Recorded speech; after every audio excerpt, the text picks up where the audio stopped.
Good morning, everybody. It's early and it's cold. It's me, it's Shannon. Hello. And we are here on our sensory farm. Thank you so much for tuning in to our virtual grand opening. We are so very excited that you are here. Hopefully you have been enjoying the programs that we've had for you so far. And here's another one. So here's what we're going to do this morning. It is really cold this morning actually, but we are going to head to the chicken coop. We're gonna go see the chickens. We're gonna meet the chickens. We're gonna see what they're up to. They're working through some things at the moment. We found out we don't have 7 chickens like we thought we did.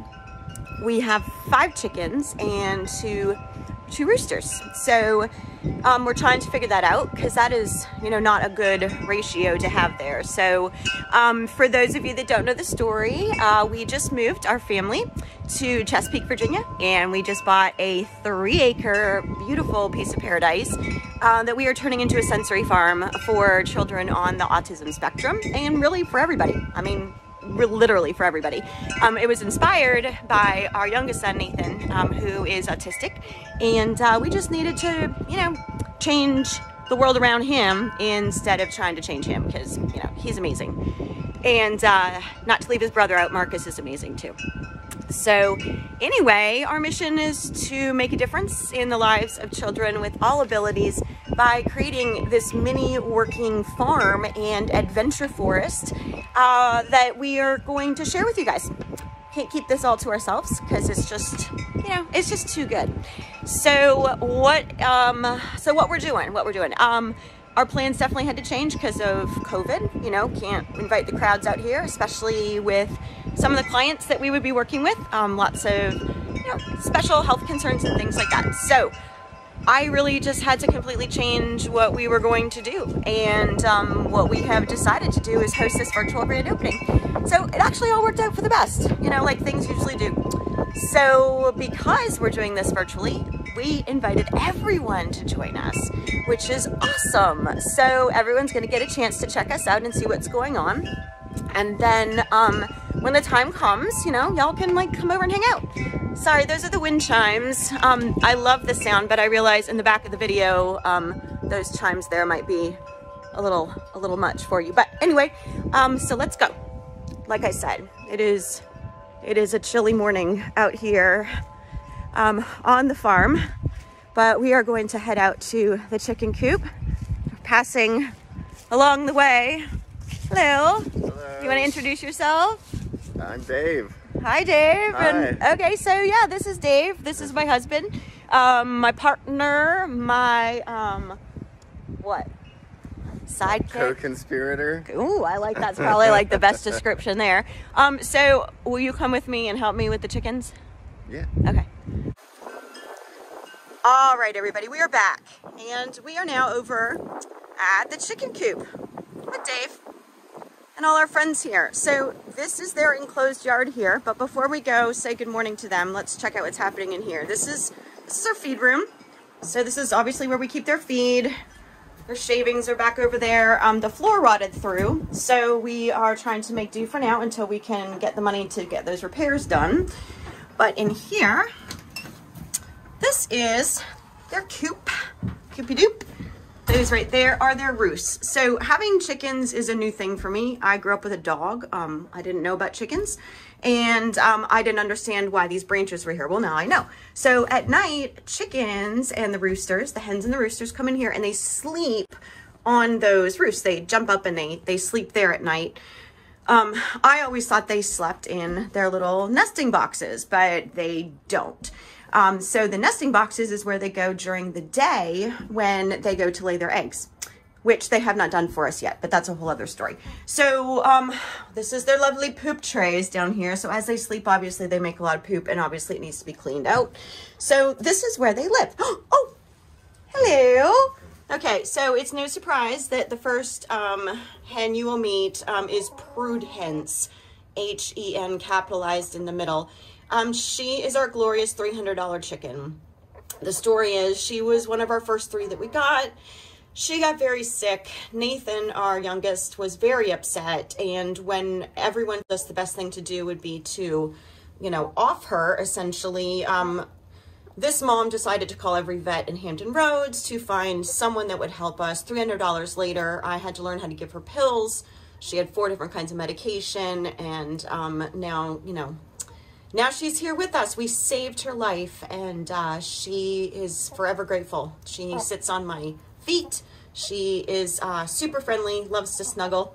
And that's Yoko Ono. She was the other of the 3 that we originally got. Unfortunately, we did lose 1 chicken very early on, but we figured out what was going on there. So let's go out and let's go get these gals set up out here. So here is the crew over here. I will try to introduce them to you. They'll stay still for me. This lady right here is Salt and Pepper. She is a bit feisty and runs very quick. This is Lady Midnight. She usually has a lot to say. She's bothered by most things. This right here is Punky Brewster. I'm gonna say hi. And this guy. So this is one of the roosters I was talking to you about. There's the other one right there. They are a pair, and they are quite a pair. The bigger one is Double Stuff. The smaller one is Oreo, and they are like the biggest jerks right now. So we are trying to figure out how we're going to solve that problem. I believe we're going to solve that problem because we're just going to get more chickens. So anyway, here's Prudence. So you can see her again. She is a Brahma chicken. So Brahmas are some of the largest breed of chicken, and they're hardy weather egg layers, meaning that they will lay, you know, through the colder months. However, again, they're withholding, you know, we've got nothing on them, but we figured out why. We have learned that they are not getting enough sunlight. They need at least about 12 hours of sunlight, and what we're going to do is put some artificial light out here for them. So basically that means we're going to put an extension cord, run a light out here, and get them some light, and up some of the different vitamins that we need to give them, and we think that's going to solve the problem. But you know, we're also working against the weather here. So like I said, it's chilly. Usually about this time of year they stop laying, so we might not get anything from them until the spring. You know, whatever. I shame them. I don't. I'm just kidding. So what's happening here is Dave is feeding the chickens. They are getting a very special treat this morning. They're having some pineapple. So Nathan convinced me to buy him a pineapple, you know, on the Amazon order, and then decided he didn't like it after manhandling all of it and gnawing on it a bit. So we don't like to waste food. We brought it out here. And the girls barbecue skewer things, and then we just stick it in the ground as like a little kebab for them. And they, you know, they quite enjoy it. You want to put them all? Yeah, you can just stick them all on there. So again, this is Prudence. She's coming over to say hello. So the other important thing whenever you have animals, cats or dogs, inside or outside, pets, is you always want to make sure they have a safe place to be. So you can see our chicken yard actually is an 8-foot chain link fence. And up on the top here, it's actually enclosed with a 4x4 grid. We have, oh, there goes Lady Midnight.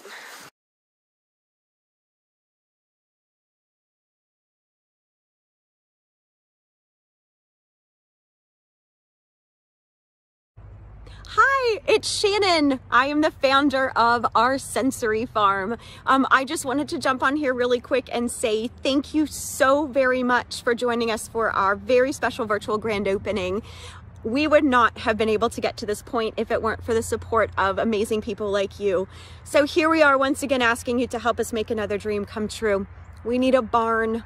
We need it bad. The animals are not in the best place that they could be, and if you wouldn't mind just checking out our GoFundMe, take a moment to read our story and then decide if you're able to help. If you can't help us financially, please just spread the word about what we're doing here and help share the news about our goal to raise money for a barn.